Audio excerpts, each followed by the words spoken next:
Welcome to our channel. इस video में हम कवर करने वाले हैं Gyarsi Bai wife of Jagannath versus the state case. इसकी साइटेशन है AIR 1953 MB61। तो इस केस के फैक्ट्स काफ़ी हद तक धीरजिया केस से मिलते जुलते ही हैं। The appellant, her children, her husband Jagannath and her sister in law Kesarbai used to reside together. तो यहाँ पर एक फैमिली जिसमें 3 बच्चे हैं, एक बीवी है, एक हस्बैंड है और उस हस्बैंड की एक सिस्टर। 6 लोग एक साथ एक घर में रहते हैं और इनके आपस में झगड़े होते रहते हैं। There were constant quarrels between the appellant and her sister-in-law, and very often Jagannath used to slap the appellant for picking up quarrels with her sister-in-law Kesarbai. तो यहाँ ग्यारसी बाई और केसरबाई में अक्सर झगड़े होते रहते हैं और इन्हीं झगड़ों की वजह से जगन्नाथ और ग्यारसी भाई की भी लड़ाई होती है और जगन्नाथ उस पर हाथ उठाता था क्योंकि वो उसकी बहन के साथ झगड़ा कर रही होती थी। On the morning of 14th August 1951, when Jagannath was away from his home, Kesarbai asked the appellant to leave the house. तो 14 अगस्त के दिन भी यही हुआ। जगन्नाथ घर पर नहीं था और फिर से केसरबाई और ग्यारसी बाई का झगड़ा हुआ, जिसके बाद केसरबाई ने ग्यारसी बाई को कहा कि तुम मेरे भाई के घर में क्यों रह रही हो, अगर तुम्हें इतनी ही प्रॉब्लम है तो घर छोड़कर चले जाओ।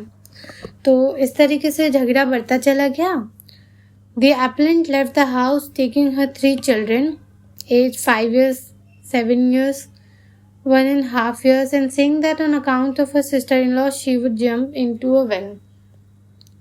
उसके बाद ग्यारसी बाई ने अपने तीनों बच्चे अपने साथ लिए और उसने कहा कि वो कुएं में कूदकर अपनी जान दे देगी, लेकिन अब इस घर में नहीं रहेगी। Soon after, the appellant went to a well in the village and threw herself into the well along with her 3 children. तो वो गांव के ही एक कुएं के पास गए और तीनों बच्चे लेकर वो कुएं में कूद गए, जहाँ पर तीनों बच्चों की मौत हो गई पानी में डूबने की वजह से और ग्यारसी बाई को बचा लिया गया। The appellant admitted before the committing magistrate as well as before the session that she jumped into the well together with her children on account of her sister-in-law Kesarbai harassment. तो यहाँ पर ग्यारसी बाई ने ये admit किया कि वो खुद ही कूदी थी, कि वो जाकर वेल में कूद गई क्योंकि उसका केसरबाई से झगड़ा हुआ था और केसरबाई उसे हरास कर रही थी, इस वजह से उसने ये फैसला लिया। तो इस केस का मेन इश्यू क्या था? The only question that arises for consideration is whether act of the appellant in jumping down into well together with her 3 children is murder. तो यहाँ इशू सिर्फ इतना था कि ग्यारसी बाई का कुएं में कूदना और जिसकी वजह से उसके तीनों बच्चों की मौत हो गई, तो क्या ये एक्ट मर्डर है या culpable homicide? Observations of court. This act of the appellant clearly falls under 4th clause of section 300 penal code which defines murder. तो यहाँ कोर्ट ने ऑब्जर्व किया कि जो appellant का एक्ट था वो 4th clause में फॉल करता है, जो कि कहता है if the person committing the act knows।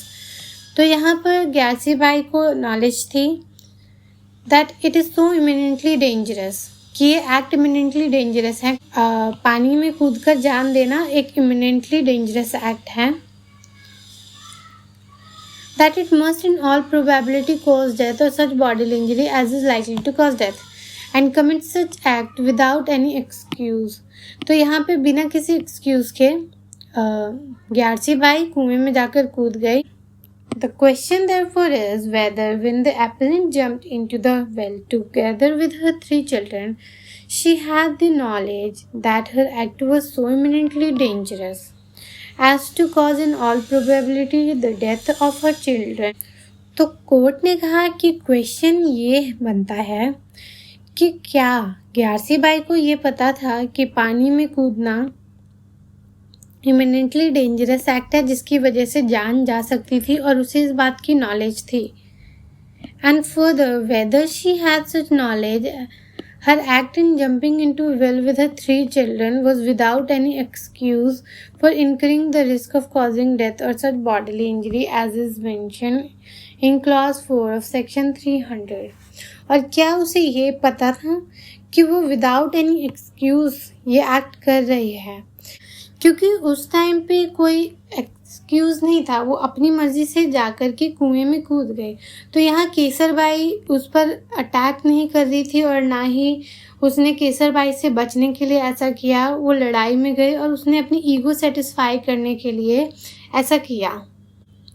अगर हम इस एम्परर वर्सेस धीरजिया केस से कंपेयर करेंगे तो वहाँ पर वो अपने हस्बैंड के डर से कुएं में कूद गई थी, लेकिन यहाँ पर ऐसा कोई एक्सक्यूज़ नहीं था इस केस में।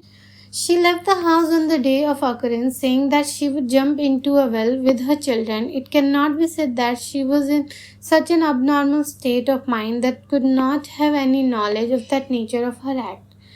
तो जिस दिन ये ऑफेंस हुआ उस दिन ग्यारसी बाई खुद ही घर छोड़कर गई थी, ये कहते हुए कि वो कुएं में कूदकर अपनी जान दे देगी।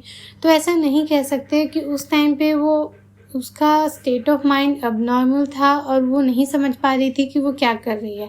मतलब कि अचानक से वो कुएं में जाकर नहीं कूद गई या गिर गई, वो बाकायदा लड़ते हुए ये कहते हुए घर से निकली और गांव के कुएं में जाकर कूद गई।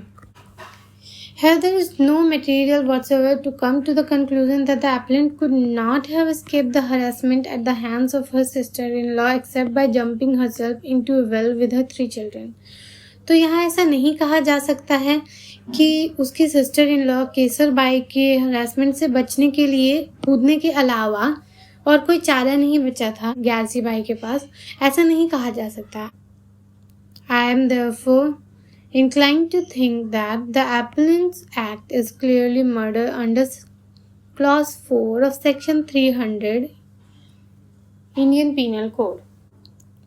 तो यहाँ जज ने कहा कि ये केस क्लियरली सेक्शन 300 के क्लॉज 4 में आता है और ये मर्डर है। तो फाइनल डिसीजन इस केस का रहा the appellant has been sentenced to transportation for life under section 302 of the Indian penal code. तो यहाँ सेक्शन 302 में पनिशमेंट फॉर मर्डर दिया गया ग्यारसी बाई को life imprisonment. This is the only sentence which could legally be passed in this case. Law के provisions को देखते हुए यही सज़ा बनती भी थी उसकी। Thanks for watching.